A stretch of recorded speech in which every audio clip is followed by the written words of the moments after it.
രാജാതിരാജനായ പടച്ചോനാണോ ആരാധനക്കർഹൻ? ഒന്ന് കേട്ടു നോക്കേ. അർബാബും മുത്തഫർരിഖൂൻ എത്ര സെക്കൻഡ് എടുക്കുന്നുണ്ടെന്ന് ഒന്ന് നോക്ക്. മൊബൈൽ നോക്ക്, എത്ര സെക്കൻഡ് എടുക്കും? അത്ര സെക്കൻഡ് കൊണ്ടാണ് രണ്ടാളെ തൗഹീദ് പഠിപ്പിക്കുന്നത്. ശരി, അത്രയും സെക്കൻഡെങ്കിലും ഒരു നന്മ പഠിപ്പിക്കാൻ നമ്മൾ എടുക്കണ്ടോ? മനസ്സ് കിട്ടുന്നുണ്ടോ നിങ്ങൾക്ക്? ഞാൻ ഈ പറയുന്നത് ശരിക്കും മനസ്സിലാവുണ്ടോ? കുട്ടിക്ക് പഠിപ്പിച്ചിരുന്ന പോലെ പഠിപ്പിച്ചിരുകയാണ്. ഞങ്ങൾ വലിയ മുതിർന്നവരെ കുറച്ച് പറഞ്ഞ അപ്പോഴേക്കും അങ്ങനല്ല.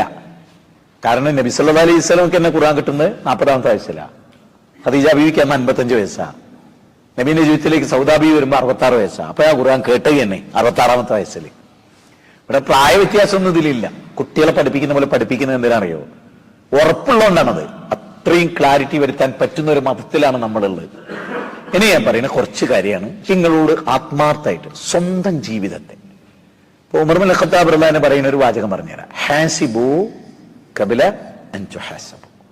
നിങ്ങൾ വിചാരണ ചെയ്യപ്പെടുന്നതിന് മുമ്പ്, അള്ളാന്റെ മുമ്പിൽ വിചാരണ ചെയ്യപ്പെടുന്നതിന് മുമ്പ് സ്വയം നിങ്ങളൊരു വിചാരണക്കൂട്ടിൽ കയറി നിങ്ങൾ നിങ്ങളെ വിചാരണ ചെയ്യണം. എന്താണ് അതിന്റെ അർത്ഥം? വലിയ വിചാരണ വരാൻ പോണ്. അതിന്റെ നിങ്ങളാണ്. അതായത് ഇതിന്റെ ഒരു പ്രശ്നം എന്താ പറയുക? ഇതിന്റെ ഒരു പ്രശ്നമുണ്ട്. ഞാൻ എൻ്റെ നാടിൻ്റെ അടുത്ത് കുറച്ചൊരു പ്രകൃതി രമണീയമായ ഒരു സ്ഥലമുണ്ട്. അപ്പൊ ഞാൻ ഭാര്യമാരോട് പറയും, ഒരു ദിവസം ഞാൻ അവിടെ പോകും, വൈകുന്നേരേ വരൂ. അവരോട് ചോദിക്കും, എന്തിനാ നിങ്ങൾ ഒറ്റക്ക് പോണേ? നിങ്ങൾ എന്തിനാ ഒറ്റക്ക് പോണേ? എനിക്ക് ഇതിനെ പറ്റി ചിന്തിക്കാന്, പടച്ചവനോട് കാര്യങ്ങൾ പറയാന്. എല്ലാവരും ഉണ്ടാകുമ്പോൾ ശ്രദ്ധ അങ്ങോട്ടും ഇങ്ങോട്ട് തെറ്റില്ലേ? അങ്ങനെ ഞാൻ ആഴ്ചയിലൊരു ദിവസം പോകും. എന്തിനെന്നറിയോ? സ്വന്തം ജീവിതത്തിലേക്ക് ടോർച്ചടിക്കാൻ. സ്വന്തം ജീവിതത്തെ വിലയിരുത്താത്തവർക്ക് രക്ഷയില്ല. ഞാൻ നിങ്ങളോടെല്ലാം പറയണം, ഹാസിബു ഖബല അൻ തുഹാസബു. ഒരു വലിയ വിചാരണ വരുന്നതിന് മുമ്പ് സ്വന്തം കൂട്ടുകയറ്റിയിട്ട് അവിടെ എന്താവും എൻ്റെ അവസ്ഥ? ഏതുപോലെയെന്നറിയോ? ലളിതമായൊരു ഉദാഹരണമാണ് അങ്ങ് മനസ്സിലാവും. എൻ്റെ ജീവിതത്തിൽ ഉണ്ടായ ഒരു അനുഭവമാണ്. ഞാൻ ദുബായ് എയർപോർട്ടിൽ കുവൈത്തിലുണ്ടായത് അറിയുന്ന ഒരാളാണ്, ഇജാസിന്റെ കൂടെ ഉണ്ടായിരുന്നു. ദുബായ് എയർപോർട്ടിൽ എന്ത് കളിച്ചിട്ടും പോലീസുകാരെന്നെ വിടുന്നില്ല.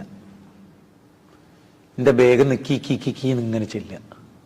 ആ ബാഗിൽ എനിക്കറിയാവുന്ന സകല മേഖലയും ഞങ്ങളെല്ലാവരും ഭാര്യ വലിച്ചിട്ട് നോക്കി.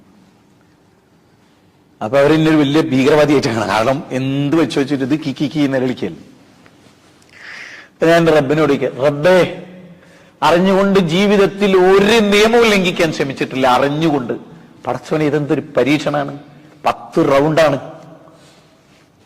അവസാനം ഈ ബാഗിന്റെ അടിഭാഗത്ത് ചെറിയൊരു സിബില് ഒരു കത്രിക മീശട്ടാൻ വേണ്ടി എടുക്കണാണ്. ഏറ്റവും ഒടുവില് അന്ന് ഞാൻ വിചാരിച്ചത് എന്താ അറിയോ? സെക്യൂരിറ്റി, ഒരു രാജ്യത്തിന്റെ സുരക്ഷിതത്വം വിലയിരുത്താൻ വേണ്ടി കാണിക്കുന്ന ഈ എഫേർട്ടില്ലേ, ആ വിചാരണക്ക് നമ്മൾ എടുക്കുന്ന ഒരു ടെൻഷനും. സുബ്ഹാനല്ലാഹ്, ഒരിക്കലും ഞങ്ങൾ കുവൈത്ത് പോകുമ്പോൾ ഹാരിസ് ബിൻ സലീമിനെ ഇതുപോലെ ബാഗിൽ പിടിച്ചു വെച്ച്. ഹാരിസ് ബിൻ സലീം എന്ന് പറഞ്ഞാൽ ഇങ്ങനത്തെ കാര്യമൊക്കെ എന്തുണ്ട് എന്ന് കേൾക്കുമ്പോഴേക്ക് പാതി ജീവൻ തന്നെ പോയി പോകും.